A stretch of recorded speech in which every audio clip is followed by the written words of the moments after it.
Hi, everyone, and welcome to our English podcast. I'm Ethan.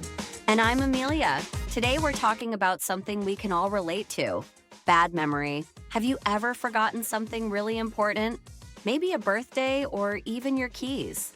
Oh, all the time. And I bet a lot of our listeners have experienced those memory lapses too. Forgetfulness is part of being human after all. Yes, I'd say I'm a pretty forgetful person, and sometimes it's embarrassing. Today we'll share some funny stories about things we've forgotten and hopefully teach you a few useful expressions along the way. Let's get started. So, Amelia, have you ever forgotten a super important date like a friend's birthday or a family event? Oh, Ethan, yes. Last year I completely forgot my mom's birthday. I was so busy with work that it slipped my mind. Ouch, what happened? I felt terrible. She called me in the evening, and the first thing she said was, "Well, I guess you forgot my birthday today." I wanted to kick myself. Kick yourself, that's a good one. It means to feel really regretful about something, right? Exactly. And I apologized profusely. I must have said sorry 100 times. I can imagine. Once I forgot my best friend's birthday, too. I remembered 2 days later and felt like the worst friend ever. 2 days? That's even worse than my story, Ethan. I know! But we're still friends, thankfully. I bought him a nice dinner to make up for it. Speaking of forgetfulness, Amelia, do you ever lose things like keys or your phone? Constantly. I've lost my keys so many times that I've started using a tracking device for them. I often have to retrace my steps. Retrace your steps. That's a helpful expression. It means going back and checking everywhere you've been, right? Yep. Like, if I come home and realize my keys are missing, I'll start thinking, okay, where did I last see them? It's usually a case of misplacing them in random places, like the refrigerator or the bathroom. The refrigerator? How does that even happen? I know it sounds silly, but sometimes I'm so absent-minded, like I'm thinking about something else, and I just leave my keys in strange places. I know exactly what you mean. Once I spent hours looking for my wallet. It was in my coat pocket the whole time. I felt like I was searching for a needle in a haystack. A needle in a haystack. Another great expression. It means something that's almost impossible to find. Yeah, and now I try to keep things organized. Or at least I tell myself that it's organized chaos. All right, let's talk about those awkward moments when you forget something in public. Have you ever had a complete mind blank? Oh, I definitely have. Once I was giving a presentation at work, and halfway through, I just drew a blank. So you drew a blank, meaning you suddenly couldn't remember anything. What did you do? I just stood there, staring at my notes, hoping my memory would come back. Finally, I decided to wing it and improvise. That's a good tip. To wing it means to do something without planning it, just trying to get through it. Exactly. It was super embarrassing, but I somehow managed to finish. Now, I always keep extra notes just in case. Smart move. I had a similar experience when I forgot my boss's name during a team meeting. My mind went completely blank and I just called him Sir. That must have been awkward. Forgetting a name, especially in a professional setting, can feel so uncomfortable. Yes, but thankfully he just laughed it off.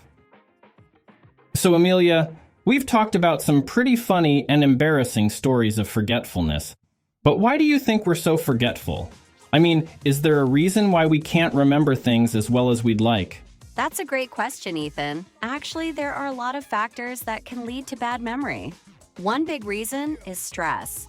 When you're stressed, your mind is so busy thinking about 100 different things that it's easy to forget something important. That makes so much sense. When I'm stressed, I definitely feel more forgetful. It's like my brain just can't keep up with everything. Exactly. And another cause is just not getting enough sleep. I don't know about you, but when I don't get a good night's rest, I feel foggy. Like my brain is half asleep all day. Oh, me too. Lack of sleep is a big one.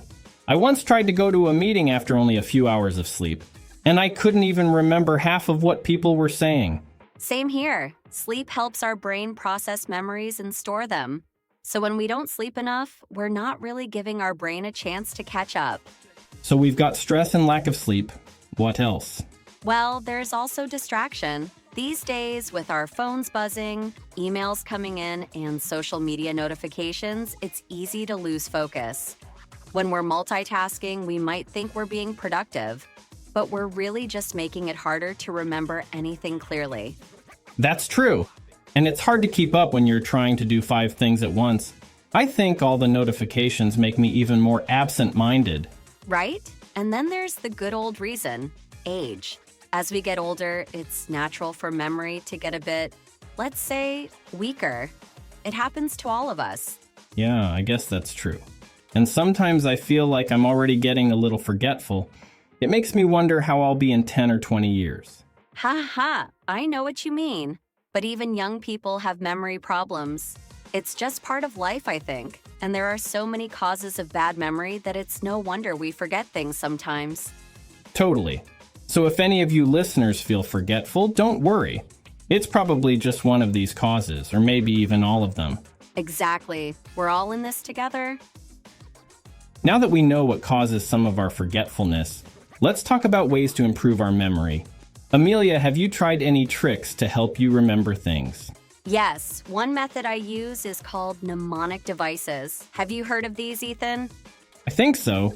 But could you explain it a bit more for our listeners? Sure. Mnemonic devices are memory aids that help you remember information. For example, if I'm trying to remember a list of grocery items, I take the first letter of each item and create a word or funny phrase. Let's say I need to buy apples, bananas, and carrots. I might remember it as ABC, apples, bananas, carrots. Oh, that's clever. So you create something easy to remember using the letters or sounds from each word on your list. Exactly. You can also use rhymes, songs, or even mental images. I sometimes imagine a big, silly picture in my mind that connects all the things I need to remember. I like that idea. And I've tried using repetition too. Just repeating things over and over until they really stick. Yes, repetition is powerful. If I have to remember a new word in another language, I'll say it out loud several times. Or I'll use it in different sentences to practice. When you repeat information, it helps your brain hold on to it better. That's a great point. Repeating things also makes it easier to recall them later. I find that if I repeat something enough times, I don't need to think so hard about it. It just comes naturally. Exactly. And I know this might sound simple, but I also love using sticky notes. I write down reminders and put them in places where I'll definitely see them, like on my computer screen or even on the bathroom mirror. That's a great trick. So every time you see the sticky note, it's a reminder, which reinforces the information in your mind. Yes. And sometimes I even use different colors for different types of tasks, like yellow sticky notes for things I need to remember today, and pink ones for longer-term tasks. It helps me organize my thoughts, and the visual reminder makes a difference. I should try that. I'm always forgetting things that aren't part of my usual routine. Maybe sticky notes could help keep me on track. They're great for that. And for our listeners, I definitely recommend trying these methods. Mnemonic devices, repetition, and sticky notes. They're simple but can make a big difference. Absolutely. Memory improvement doesn't have to be complicated. Sometimes just making small changes in your routine can really help. Well, we've shared a lot of embarrassing and funny moments today. I hope our listeners found these stories relatable and learned some new words about memory and forgetfulness. Yes, and don't forget to take away the useful expressions we used today. Try to practice them in your own sentences. And if you have your own stories about forgetting things, we'd love to hear them. Share them with us and maybe we can talk about them in a future episode. Thanks for listening, everyone. Don't forget to tune in next time. Bye for now and keep practicing.